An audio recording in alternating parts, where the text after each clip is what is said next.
Black Panther Wakanda Forever is the newest MCU film that is out on the big screen for you guys to go and check out. I have just seen it. I'm going to tell you guys my thoughts on the movie. Let me know in the comments below, what did you guys think of Black Panther Wakanda Forever? Did you love it? Did you hate it? Smash it down in the comment section below. Smash that like button for me and click subscribe as well. And without further ado, let's get into this review of Black Panther Wakanda Forever right now.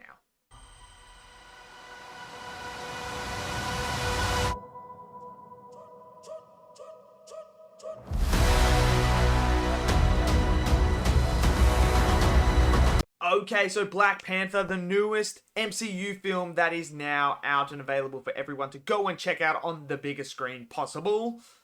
Look, Phase 4 has been a bit of a hit and a miss for most people. There's some properties that have absolutely been fantastic for people, and some properties that just have not landed at all. That goes for the Disney Plus shows, and that goes for the movies as well.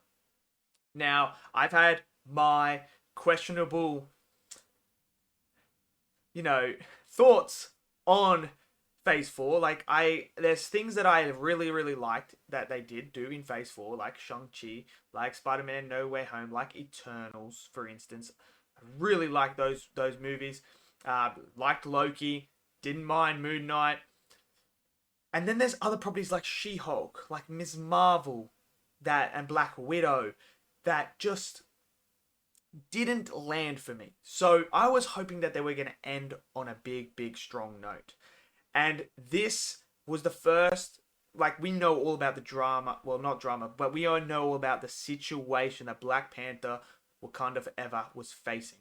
Ryan Coogler had a huge task on his hand when the tragic news of Chadwick Boseman's passing came out, that he had to rewrite this whole script. He had to rewrite everything because he didn't have the main star in it.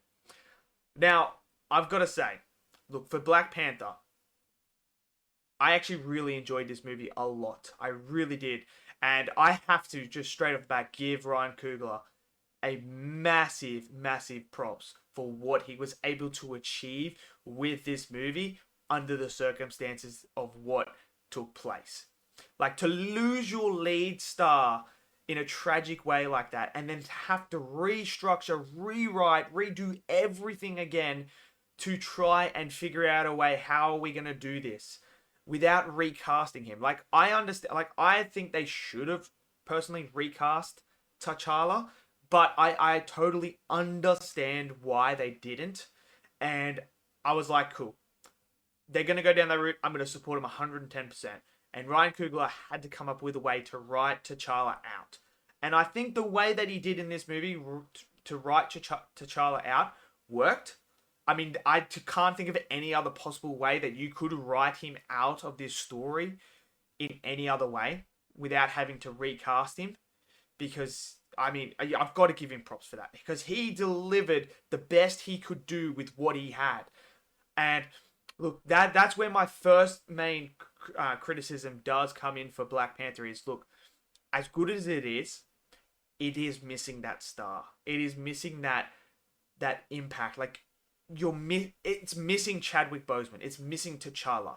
And there's nothing they could have done about it. And I totally get that. But you can feel that in the movie, that it's just missing that.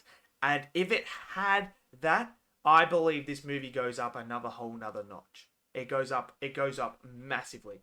But it is just missing that star power. And that's no knock on anyone working on this product or anything like that. It's not a knock on them, because I tell you what, some of the performances are absolutely fantastic. Angela freaking Bassett is absolutely insanely great in this movie.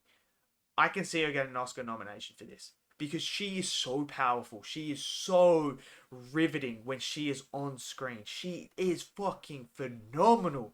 Holy crap, she is good. She does freaking so... Oh my god, it's just insane. Every time she's on screen, you are just locked in, and you're like, yes, I'm with you 110%. She just brings the emotional, she brings everything you're looking for in her character, and everything that you want to see her character do moving forward. And it makes total sense with everything that her character does. It worked. Letitia Wright, absolutely nailed it as well. I really like Shuri in this movie. I really do, and we've all seen in the trailer the Black Panther entrance. Dude, that is one of the sickest entrances. Like it's badass. It's total fucking badass, that entrance. It really is. I mean, when you see the full context of that, it is absolutely badass. And I must say, Shuri's character in this movie has one of the best arcs in the MCU. It's an absolutely phenomenal arc. And it's so good. And there's this particular character that appears in this movie as well that I felt was a very, very good choice to use for Shuri. And it really set her on her way, and it really made her come full circle. And I thought it was absolutely fantastic. Like, it was just absolutely brilliant. Her character just went skyrocketing through the roof for me. She has a fucking phenomenal, phenomenal character arc. As for the other characters, I feel like Winston Duke wasn't used enough. I feel like M'Baku was not used enough. I would have liked to see more of him. Namor. Namor, Namor, Namor, Namor. Love Namor. He is fantastic. I would like a bit more depth to him and understand his character in that a bit more. But, this isn't the last time we're going to see Namor. And I'm excited for that. I really am. And I think, you know what? I can forgive you for not revealing and giving us too much detail and depth into Namor, because you can save that for later on, because he's going to come back. He's 100% coming back. But I think what we got in this movie worked really, really well, and I loved him. I really, really did love him. Visually, he is freaking sick when he's flying through the sky. He's fucking awesome. He's phenomenal, and like, it just looks absolutely incredible. Top notch. I think the visual effects are absolutely stunning in this movie as well. I really love it. All of it was fantastic. Ironheart. I feel like the Ironheart storyline in this movie didn't really need to be in there. I feel like you could take that storyline out and it'd be completely fine. I feel like that's in there to promote the Ironheart series. That's what that feels like. And Marvel have had an issue with some of the products that they're putting out now where they do a storyline like that, where you're kind of like, does it really need to be there, or are you just there to promote the show? And that's what it felt like. And I see some people circulating on Twitter about the suit and stuff like that. It looks better in the movie, and granted, it is the first suit, so like, I had no problems with it. It looked okay to me, no problems whatsoever. The story was emotional, absolutely emotional.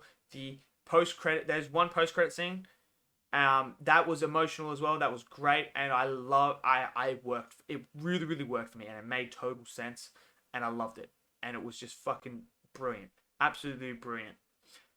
As for the stories, like I said, it's a very, very emotional. The passing of T'Challa affects everyone in Wakanda, and I love that. I love the story between the Tolkans, I think they're called, which is Namor's people, and the Wakanda. The conflict that they have is absolutely fantastic. Really, really like that as well. Thought that worked, and it made total sense as well. So overall, look, man, I really like this movie a lot. Is it better than the first one? I don't know. I don't know yet. I have to sit on it a bit more, and I have to rewatch the first one to see which one I'd prefer. But they definitely ended on a high with Phase 4. They really, really did, and I really like it. So, and yes, unfortunately, there is no Doctor Doom post-credit scene, so don't even worry about that. Doctor Doom does not appear in here, so yeah. So let me know in the comments below what you guys think of Wakanda Forever. Did you love it? Did you hate it? Smash it down below. Smash that like button. Click subscribe, and I'll see you guys next video. Till then, stay safe. Peace out.